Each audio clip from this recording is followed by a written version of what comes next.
নির্দেশ এবং নিশ্চয়ই এটা বৈধভাবে কোনো খরচ খরচা আছে স্কুল, কিন্তু আমার জানা ছিল না যে এটা। আরো একটা ছাত্র গার্জিয়ান এখানে আছে, কিছু বলতে চাচ্ছেন, এর কাছ থেকে টাকা নিয়েছে কিনা তাই স্যার বলছে যে খরচ আছে, খরচের জন্য দিতে হবে। আমরা চিন্তা করছি যে খরচ যখন চাইছে অন্তত দিতেই হবে, এই জন্য তো আমরা দিছি খরচটার জন্য। আমরা তো আর স্যারের পর জুলুম করিনি যে কেন দেবে আনতাম, তেমন কিছু বলিনি। আপনারা তো জানেন যে সরকারি বিশেষ করে উপবৃত্তি অসহায় অসচ্ছল বা মেধাবী স্টুডেন্টকে দেওয়া হয়, সেক্ষেত্রে তো সরকারের নিয়ম আছে যে টাকা পয়সা দেওয়া যাবে না। আপনারা এ ব্যাপারে আমরা জানি না, হয়তো না জানি আমাদের কাছে, সো এই জন্য আমরা দিচ্ছি। আমার ছেলেও প্রথমে আমার কাছে বলেছে আব্বু 200 টাকা আমার স্যার দিতে বলছে।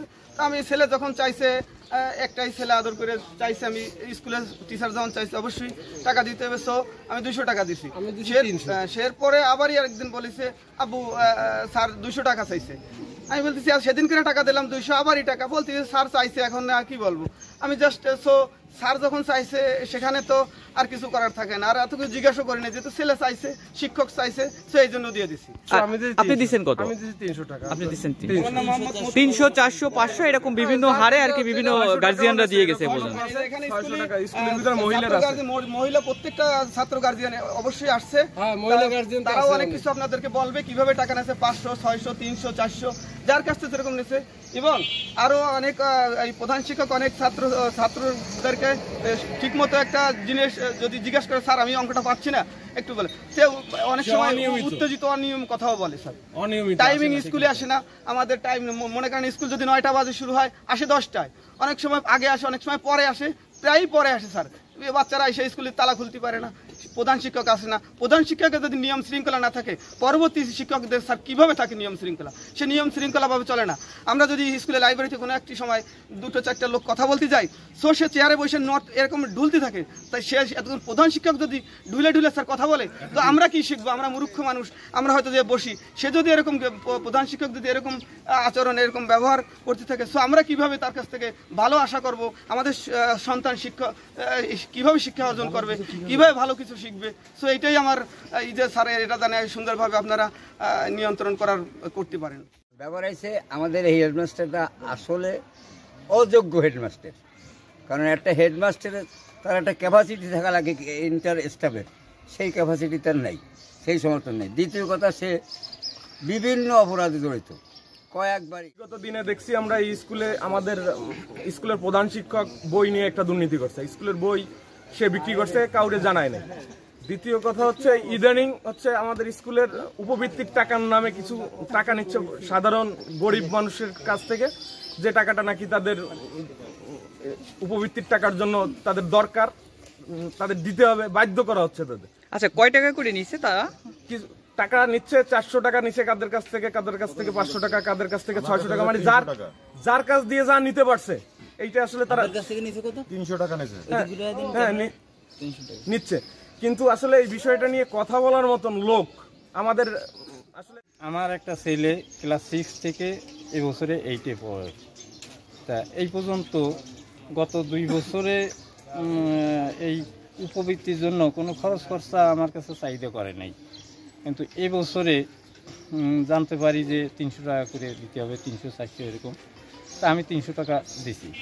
হেড স্যার বলছে যে করোনার এই বিভিন্ন কারণে অফিসিয়ালভাবে এই উপবৃত্তি টাকাগুলো আটকে আছে, যা ছাড়ানোর জন্য এই খরচ খরচা লাগবে।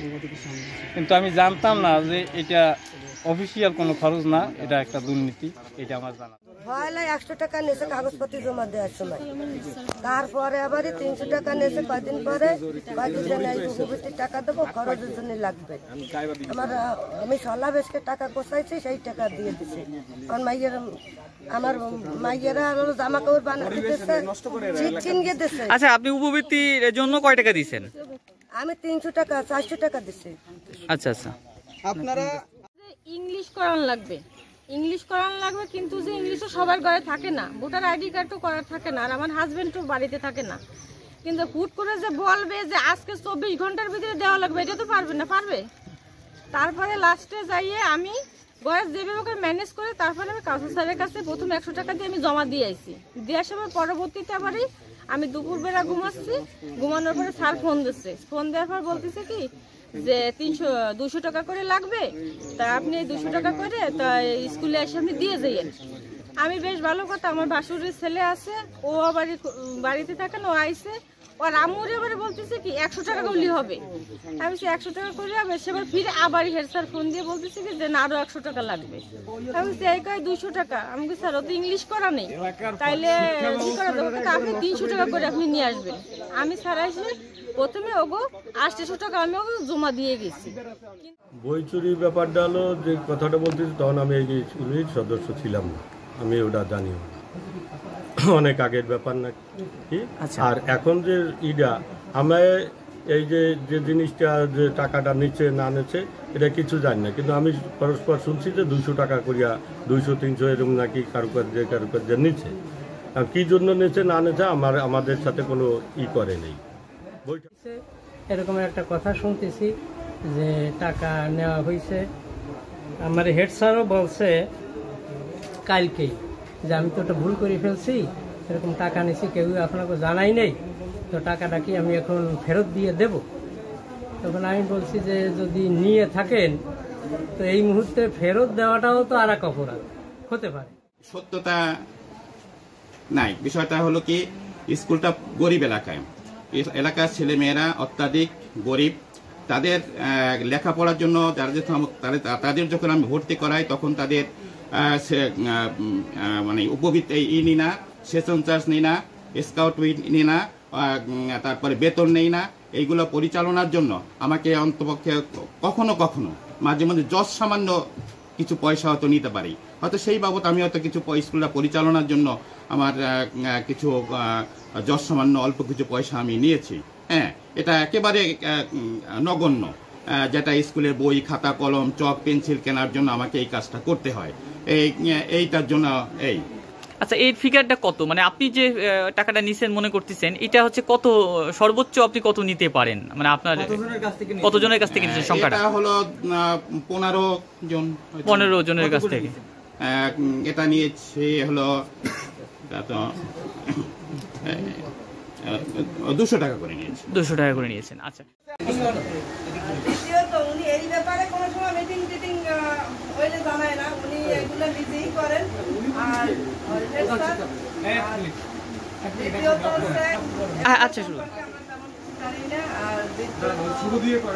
আচ্ছা আমি একটু জাস্ট প্রশ্ন করি, তা না হলে আসলে সব যাবে না। আমরা যে অভিযোগটা পাইছি এটা হচ্ছে ডিসি মহোদয় বরাবর একটা অভিযোগ দিচ্ছে গার্জিয়ানের পক্ষ থেকে, যেখানে অভিযোগ করা হয়েছে 400, 500, 600 করে প্রত্যেক স্টুডেন্ট 45+ গার্জিয়ানের কাছ থেকে এই টাকাটা হচ্ছে প্রধান শিক্ষক নিয়েছেন, এবং এই টাকাটা নিচে এর আগেও ইতিপূর্বে এই প্রতিষ্ঠান থেকে বই বিক্রি করারও একটা বিশাল অভিযোগ ওইখানে উল্লেখ রয়েছে।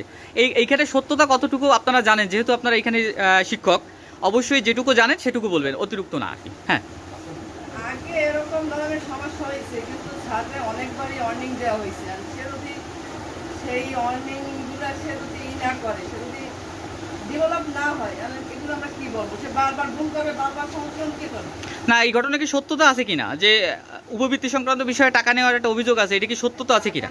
ব্যাপারটা আমরা আসলে কনফার্ম না, আমরা ছুটিতে ছিলাম, আর এই অতি তীব্র গরমের কারণে আমরা ছিলাম না। কিছু কিছু অভিভাবক বলতেছে, কিছু কি সবাই বলতেছে যে আমার কাছ থেকে 400 টাকা নিচ্ছে। ইতিপূর্বে সরকারি বই বিক্রি ঘটনা ঘটছে এখান থেকে, এই ব্যাপারে আপনি জানেন কিনা?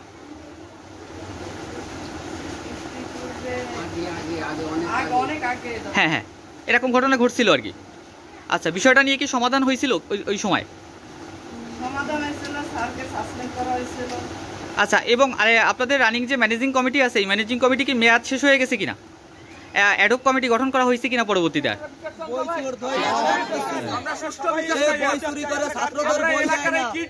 এলাকা থেকে দূর করাচ্ছে